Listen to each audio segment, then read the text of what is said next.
Salut à tous, aujourd'hui petite vidéo intitulée La saga des jumeaux, l'histoire de Prévis. Donc comme vous avez pu le deviner, on va parler de Prévis et du royaume des glaces dans cette vidéo. Ce sera une longue théorie qui va s'appuyer sur plusieurs points, c'est la vidéo la plus poussée à ce jour, donc j'espère qu'elle vous plaira.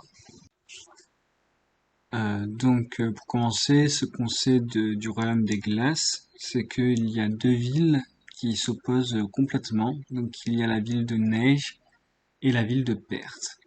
La ville de Neige, tout est beau, tout est parfait. Et la ville de Perth, ils ne reçoivent que la neige qui tombe parfois de neige, qui est mélangée à de la boue, et bref. En gros, Perth, c'est le bidonville du royaume des glaces. Et donc c'est pour ça que à Perth, il y a des rebelles qui s'organisent actuellement pour renverser le royaume des glaces et donc actuellement conquérir Neige. Dernièrement, on a appris que les rebelles avaient enfin envahi Neige, qu'ils avaient réussi à en prendre le contrôle, et donc Prévis et Sean ont dû quitter Asestia Fest plus tôt afin de défendre le royaume des glaces. Et donc là-dessus, on va partir sur plusieurs théories sur l'avenir du royaume des glaces et aussi sur le passé du royaume des glaces, notamment le passé de Prévis.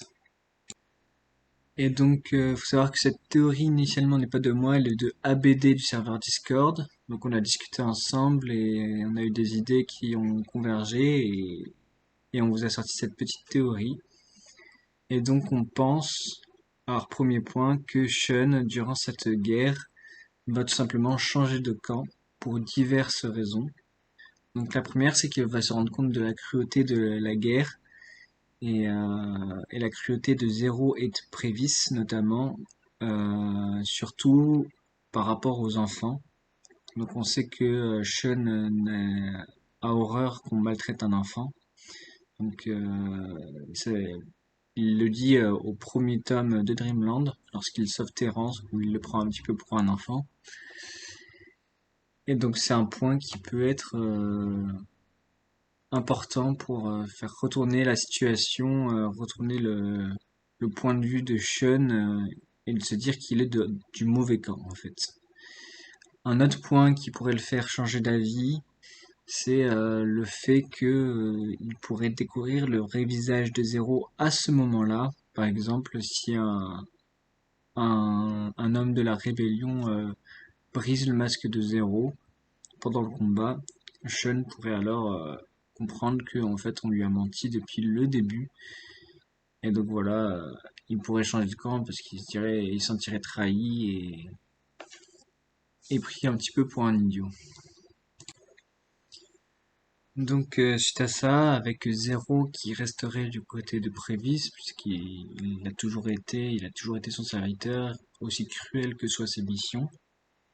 On aurait un parallèle entre les frères jumeaux Sean et Zéro, mais également entre Prévis et Crystal, qui, on le pense avec ABD, est bien plus proche de Prévis qu'elle ne veut bien le croire et qu'on ne veut bien le croire.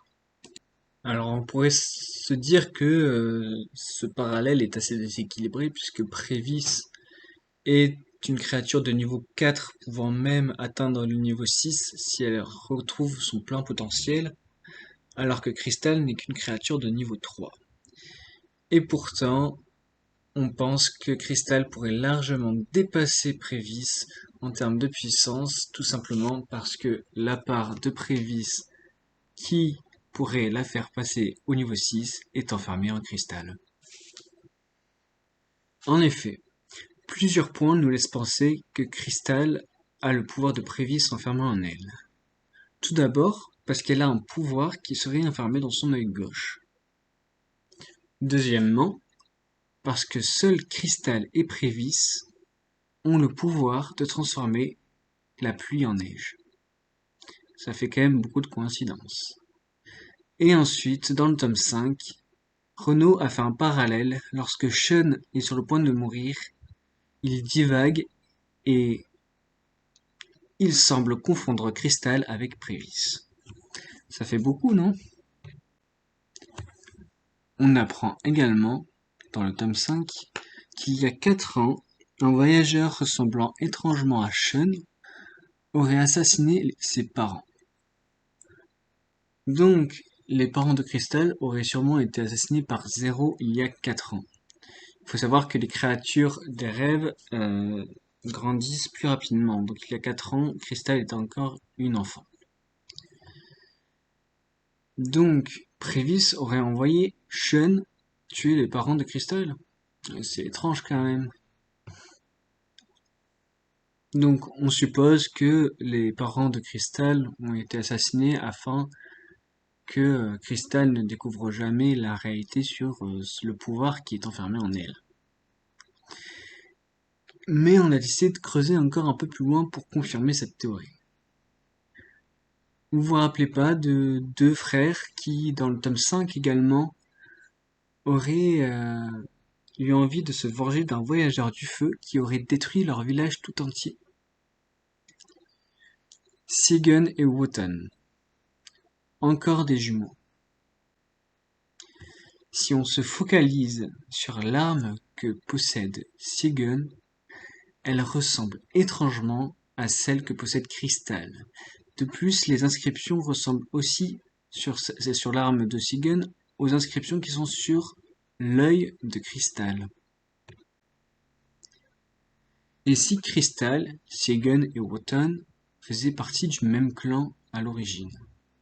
Peut-être même qu'ils ne sont pas jumeaux mais qu'ils sont triplés avec Crystal. Pour appuyer cette théorie, on peut remarquer également dans le tome 5 qu'à Pest, il y a aussi beaucoup de voyageurs qui ressemblent à des chiens ou des loups. Donc, ce qui fait directement un parallèle avec le clan des loups dont sont originaires Sigyn et Wotan. On apprend également sur le clan des loups, tenez-vous bien, qu'ils peuvent absorber les objets en eux. Et ben nous on s'est dit avec ABD, pourquoi ils ne pourraient pas absorber également les pouvoirs? C'est sûrement pour ça que Prévis a choisi Crystal pour enfermer son pouvoir en elle. Peut-être que c'était la seule à le pouvoir, ou du moins l'une des seules.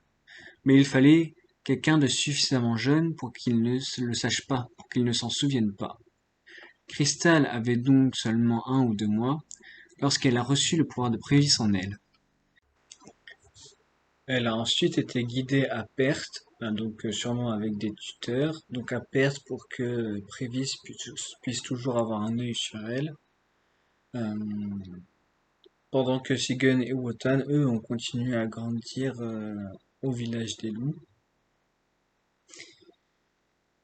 Mais au moment où Crystal était en mesure de se débrouiller toute seule, Prévis a envoyé Zéro assassiner les parents de Crystal, pendant qu'elle demandait à Asmodeus d'envoyer un de ses voyageurs détruire le village des loups, afin qu'il ne reste aucun témoin du voyageur, pas du voyageur, de la créature en qui est enfermé le pouvoir de Prévis. Et donc, pourquoi à l'avenir, Crystal ne pourrait pas réaliser le pouvoir qui sommeille en elle? En effet, Dolch, il a bien réussi à absorber le pouvoir du corbeau et à l'utiliser. Alors, pourquoi Crystal, qui a absorbé le pouvoir de Prévis, ne pourrait pas l'utiliser elle aussi? On pourrait supposer que, pendant la rébellion, lorsque les rebelles seront repoussés par le royaume des glaces, Crystal réalise le potentiel qui sommeille en elle, et alors que les rebelles sont repoussés, Sean rejoindrait leur camp, bien qu'il aurait eu du mal à se faire accepter puisqu'ils étaient de l'autre côté de base. Et Sean et Crystal pourraient, je ne sais pas, s'entraîner pour pouvoir rattaquer une seconde fois avec Sean qui connaît la réalité sur Zéro et qui pourrait affronter Zéro dans un beau duel, et Crystal qui pourrait affronter Prévis avec son propre pouvoir et ainsi la surpasser puisque cette partie de pouvoir qui est enfermée en Crystal est censée pouvoir rendre à Prévis à un niveau 6 sur l'échelle des créatures, ce qui est quand même pas rien, donc ça doit être une sacrée quantité de pouvoir qui est enfermée en Crystal. Alors, petite théorie bonus pour finir cette vidéo. C'est plutôt des suppositions, mais on, on a trouvé ça fun. On s'est dit que Shigen et Wotan, qui donc chercheraient le voyageur du feu qui a détruit leur village, seraient à la poursuite d'Epony. Donc ils ne se souviennent pas du visage donc du voyageur du feu, donc ils ne savent pas exactement de qui il s'agit, mais ils sont quand même à la recherche. Je suppose qu'ils vont reconnaître donc le feu du voyageur. Donc ça ne peut pas être Attila puisqu'il n'était plus voyageur pour Asmodeus à ce moment-là. Toropicana non plus. Ça peut être Nil ou Epony. Nil, il n'avait pas le niveau pour détruire le village des loups. Par contre, Epony était très bien classé dans le classement de la Ligue M avant de mourir. Et Epony, malheureusement, est mort lors de la guerre contre le royaume souterrain. Cependant, Epony a été absorbé par Charlie.